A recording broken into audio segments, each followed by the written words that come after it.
Dive into a different approach, one that could change everything for you. Instead of relentlessly pursuing, what if you shifted your focus to something entirely different? First, let's understand why so many of us feel the need to chase after our goals. It's often because we believe that we are incomplete or lacking something. We think that by attaining a certain goal or achieving a specific outcome, we will finally be fulfilled. However, this approach comes from a place of lack.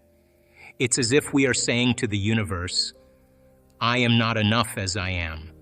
I need something outside of me to be whole." Now here's where it gets interesting. When you chase something with this mindset, you are essentially sending out a signal of need and lack. The quantum field, or what some call the universal field of intelligence, responds to the signals we emit. If you are vibrating at a frequency of lack, then the field will match that frequency and bring you more situations that reinforce this sense of unfulfillment.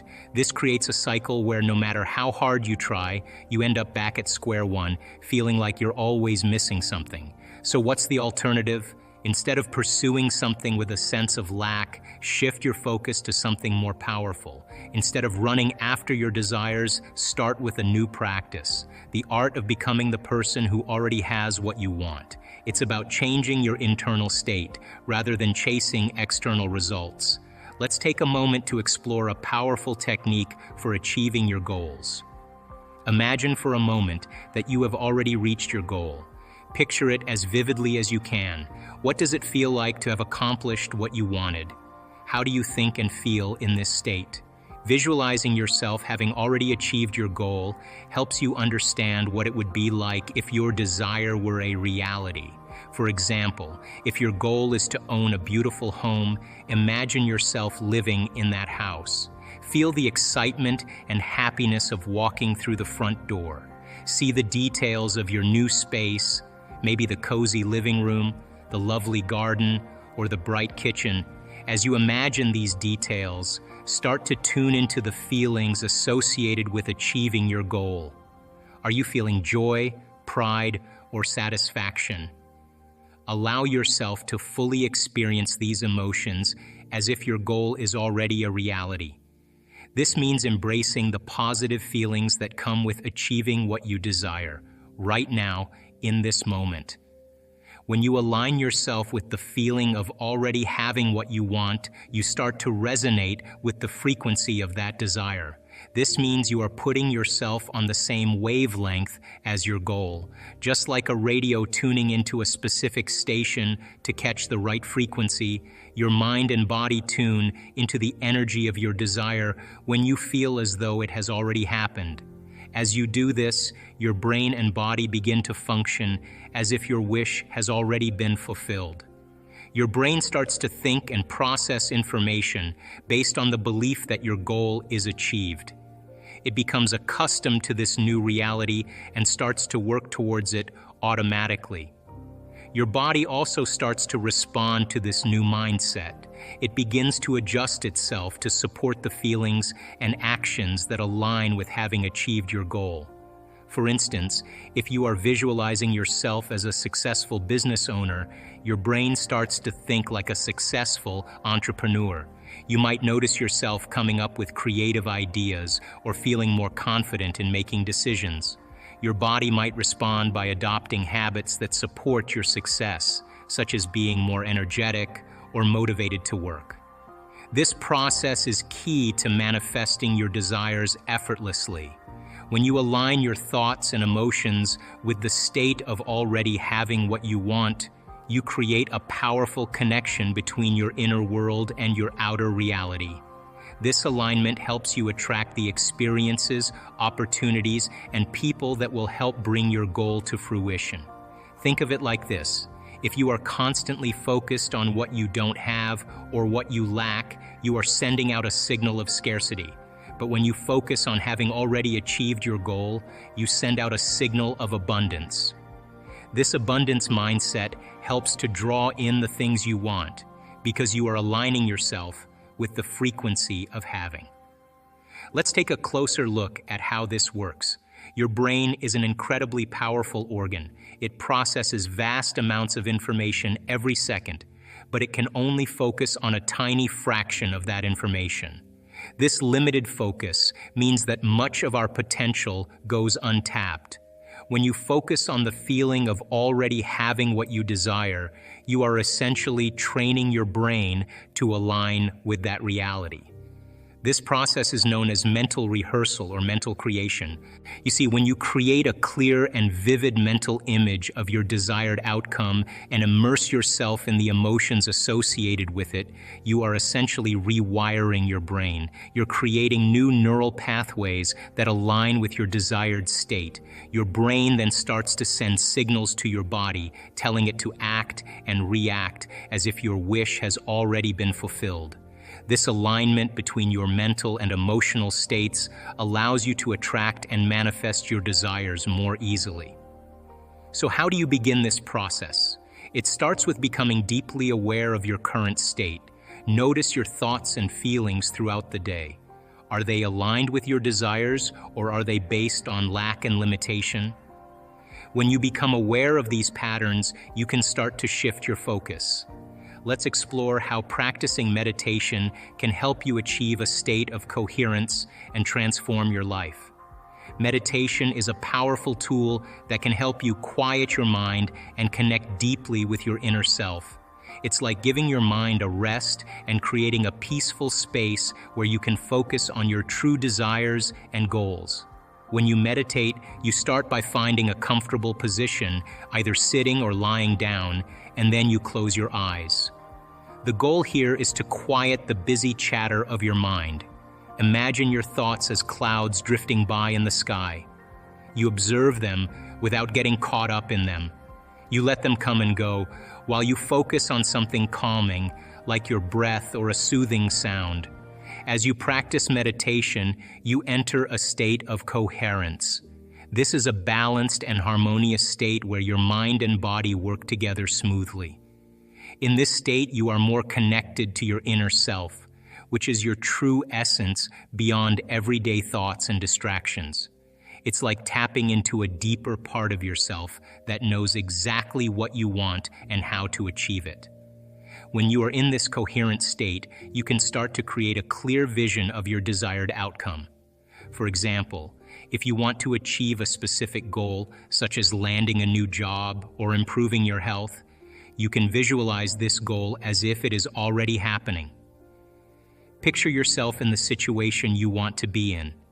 See the details in your mind, like where you are, who is around you, and how you feel. It's important to fully immerse yourself in the emotions associated with your vision. Imagine how it would feel to have already achieved your goal. If your goal is a new job, feel the excitement and satisfaction of starting that new position. If it's improved health, experience the joy and energy of feeling your best. Embrace these feelings of joy, gratitude, and fulfillment as if they are your present reality. Feeling these emotions as if your goal has already been achieved is crucial. When you immerse yourself in these positive emotions, you are aligning your mind and body with the reality you want to create. Your mind starts to believe that this outcome is real, and your body begins to respond accordingly. It's like planting a seed in your subconscious mind and nurturing it with positive feelings. The more you practice this form of meditation, the stronger the neural connections in your brain become. Neural connections are the pathways through which your brain communicates with different parts of your body. By repeatedly focusing on your desired outcome and the associated emotions, you are reinforcing these pathways. This reinforcement helps your mind and body align more closely with your new reality. As these neural connections strengthen, your mind becomes more accustomed to the idea of achieving your goal. This makes it easier for you to recognize opportunities and take actions that align with your vision. Your body also starts to react in ways that support this new reality. For example, if you are visualizing yourself being healthy, your body might naturally start to crave healthier foods or enjoy more physical activity. It's important to understand that this process requires consistency. Your brain has been wired for years to operate in a certain way, so changing these patterns doesn't happen overnight. But with persistent practice, you can gradually shift your internal state to match your desired reality. Let's dive deeper into the idea of observation, which is a key part of changing how you experience life. Observation isn't just about seeing things in your environment, like the trees, the cars, or people walking by. It's much more than that.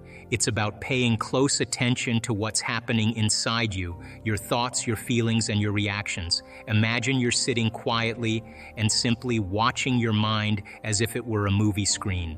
You're not trying to change anything at this moment. You're just noticing what's going on. This means being aware of the thoughts that pop into your head and the feelings that come with them. It's like being a friendly spectator at a sports game. You're there to watch, not to play.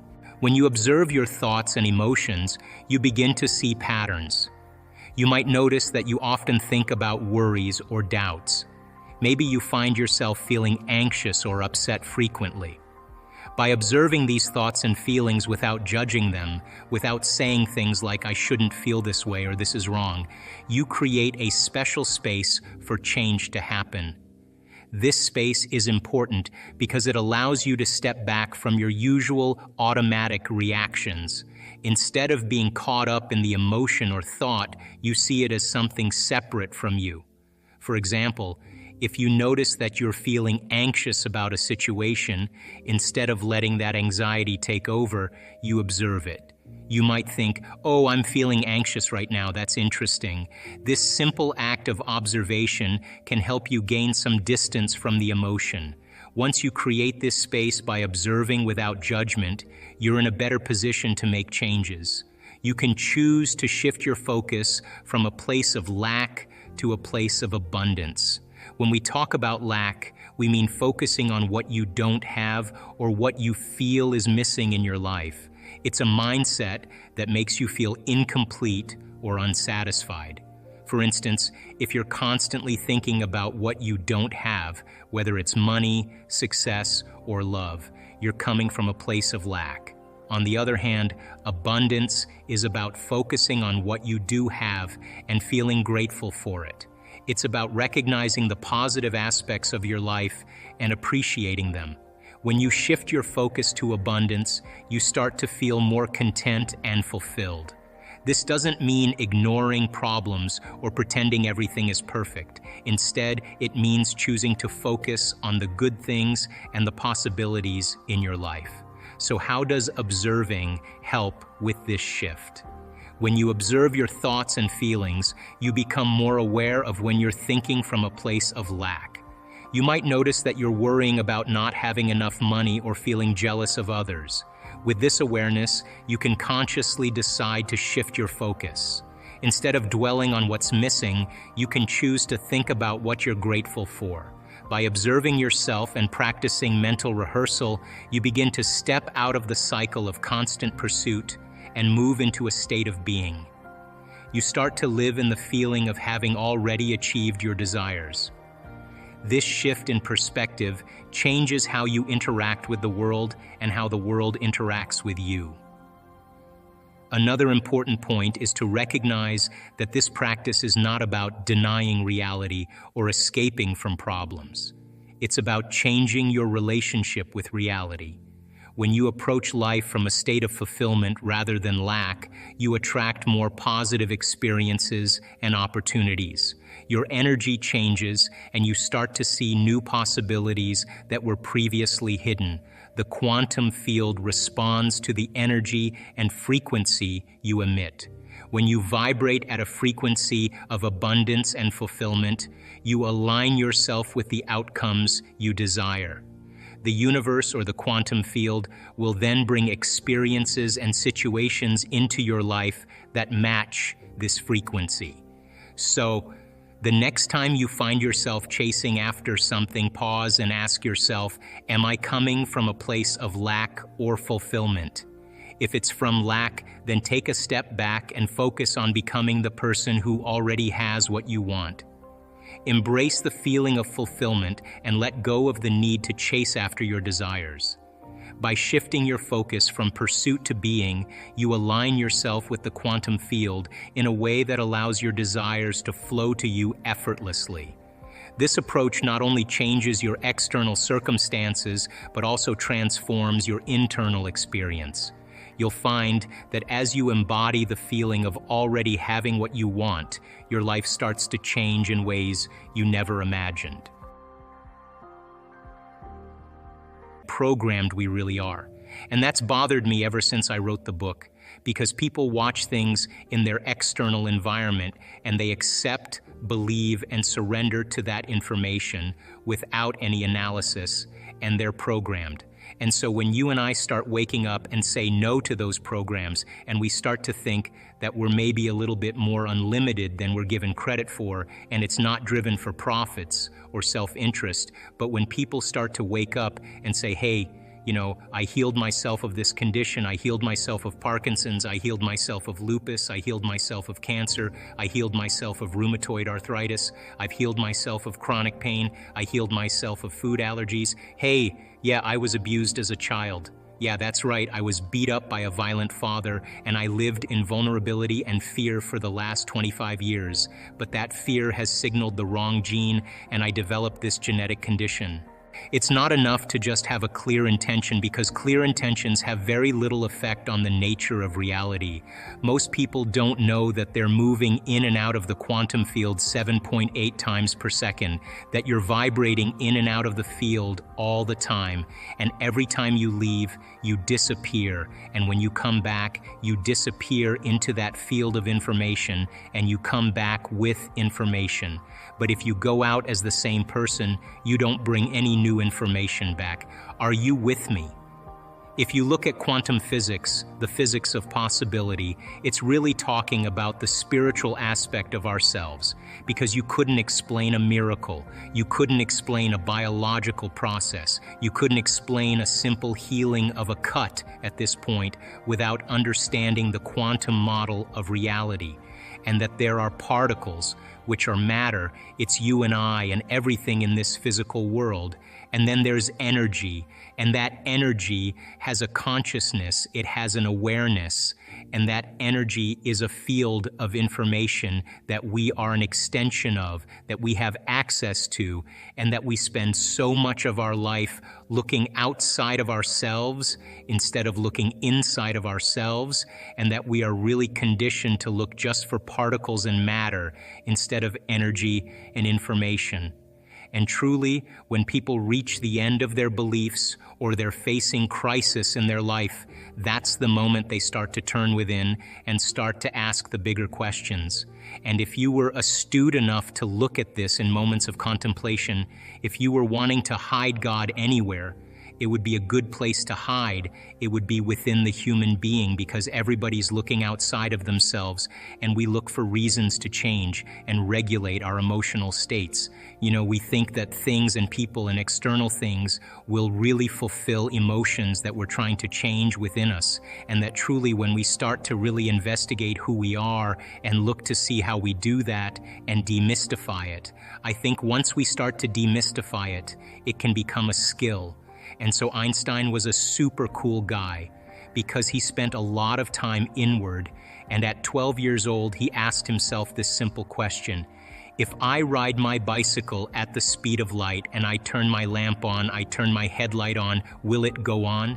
So he thought about that question every single day of his life. Every day of his life, he would go out in a boat on a lake as a child and lay on his back in the boat and look up at the sky and think about this. And he was building models of understanding. He was working his best to be able to figure out how light and energy were related. He did it for 10 years. He was possessed by the concept. And finally, he was working as a third-rate clerk in a Swiss patent office, and he was watching this man fix the roof across the way. And he just paused for a moment and he was watching him. And the moment he was watching him, he got this incredible vision and he understood how light and energy were related. It was a very abstract vision. And it was so abstract and so dimensional that he had to go back to school to learn the mathematics to be able to explain what he saw.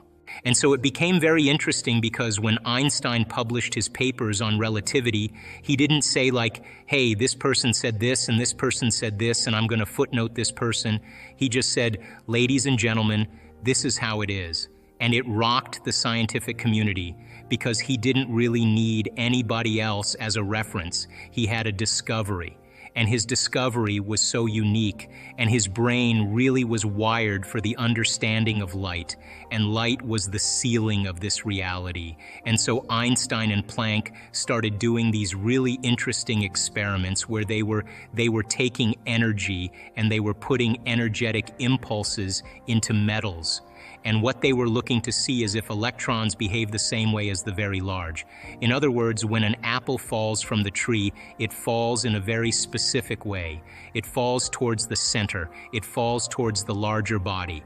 So he reasoned, well, if we disturb electrons, and him and Planck were doing these experiments, if we disturb these electrons, then they should fall just like an apple falling from the tree towards the nucleus. It should be predictable, just like it's predictable in Newtonian physics and classical physics.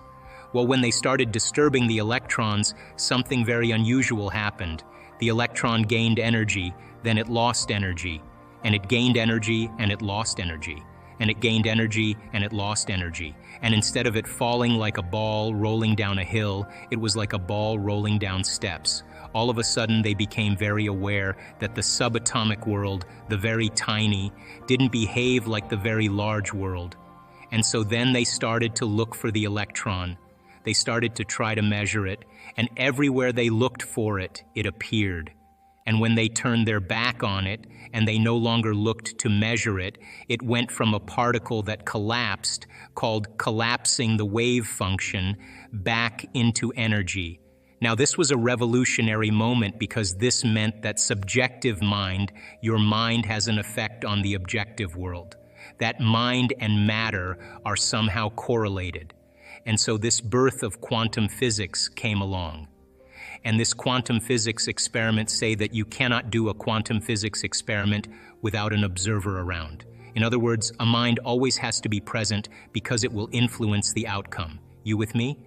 So now that invisible field of spirit, that invisible field of information and energy, somehow you as an individual can influence the nature of reality with your mind. So now Einstein had a lot of trouble with this because he said God doesn't play dice and it doesn't work like this, but his brain was wired for light. And so he had the abstraction and he was getting the download of information, understanding the field of light. And the quantum physicists were saying, well, actually, there's a field of information beyond space and time, beyond light, where everything is unified. You can take two photons that have been somehow related in a specific atom and shoot them to the opposite ends of the universe. And the moment you affect one photon at the exact same time, the other one is affected. So they were being connected or affected in a realm faster than the speed of light. In other words, it would take time if you affected one for the other one to be affected. But if they were beginning to be affected at the exact same time, they were connected in a realm beyond physical reality. Are you with me? And so when the movie What the Bleep came out, and we basically made an effort to show that your mind has an effect on reality, and that in order for you to begin to change your reality, you got to change your mind and change the way you live your life. And we wanted people to become inspired by the process of creation, really give it a shot. And that independent of your gender, of your race, of the color of your skin, of your intellectual ability, independent of your past, independent of your age, that on some level we are all divine creators. And that these models of reality that have separated individuals have all been built on human beings living in a very limited state of mind. And so when quantum physics was born and the whole concept of reality began to unfold, people started to really challenge the nature of reality and that concept that you are somehow connected because you are made of photons and atoms and electrons, that on some level you are an organization, a community of 70 trillion to 120 trillion cells, and all of those cells are made up of atoms and molecules and chemicals. And all of those are working in a coherent form to express yourself as a physical body. Some of the research shows that, 90% of the thoughts that we think on a daily basis are the same thoughts as the day before. So if you think that your thoughts have something to do with your destiny, and 90% of your thoughts are the same known thoughts that you're always thinking, then your life should stay the same. Because the same thoughts lead to the same choices. The same choices lead to the same behaviors. Same behaviors create the same experiences. The same experiences produce the same emotions. Those same emotions tend to influence the way we think.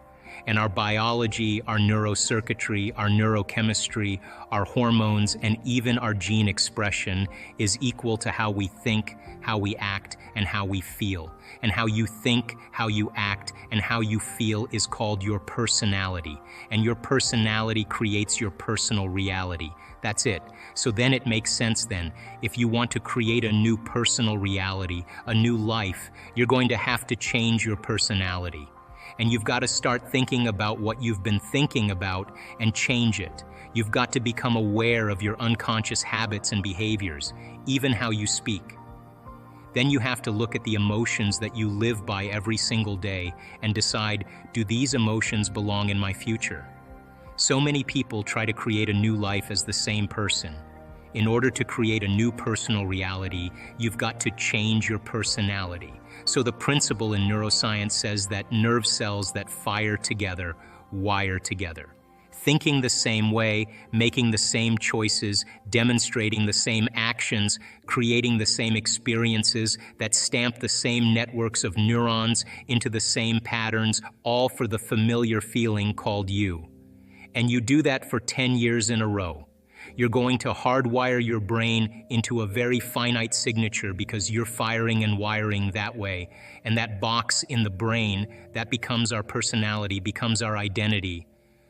And by the time we're 35 years old, for the most part, we've done something so many times that the body now knows how to do it as well as the mind. And that's a habit. So we have these unconscious programs of behaviors, automatic habits, redundant emotional reactions, hardwired beliefs, perceptions, attitudes that function just like a computer program. You press go and it runs automatically. So then when it comes time to change, thinking positively is going to do nothing because your body has been conditioned for the most part into a program in the past. So the thought never makes it to the body because the body's on a different program. So how do we begin to influence the body so that the thought actually produces some type of change? So think about it. If you think an unhappy thought, you're going to feel unhappy. If you think you're a failure, you're going to feel like a failure. Once you feel like a failure, you're going to think you're a failure. And people get caught in these loops of thinking and feeling and feeling and thinking. And that redundancy is a conditioning process because all you need is an image or a picture or a thought and a feeling, a response, stimulus response. And so the people tend to condition their brain and body into the past. And so when it comes time to change, you got to leave that familiar territory. And any choice that you make, if you said, hey, I'm going to eat a better diet, I'm going to wake up early and work out, I'm going to do meditation, the moment you decide to do something differently, get ready because it's going to feel uncomfortable. It's going to feel unfamiliar. There's going to be some uncertainty. You're not going to be able to predict the next moment. That means you've left your known biology and you're stepping into the unknown. Now, theoretically, that sounds great, but if the body has been conditioned into a familiar feeling, it's in the known. The moment you take it outside the familiarity, it wants to go back to where it's comfortable. So the body starts influencing the mind. And this is where people say, I want you to start your diet tomorrow. Oh, why don't you start working out this evening?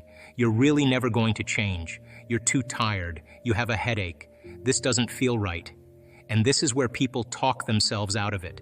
Because if they respond to that thought leads to the same choice, which leads to the same behavior, creates the same experience, produces the same feeling.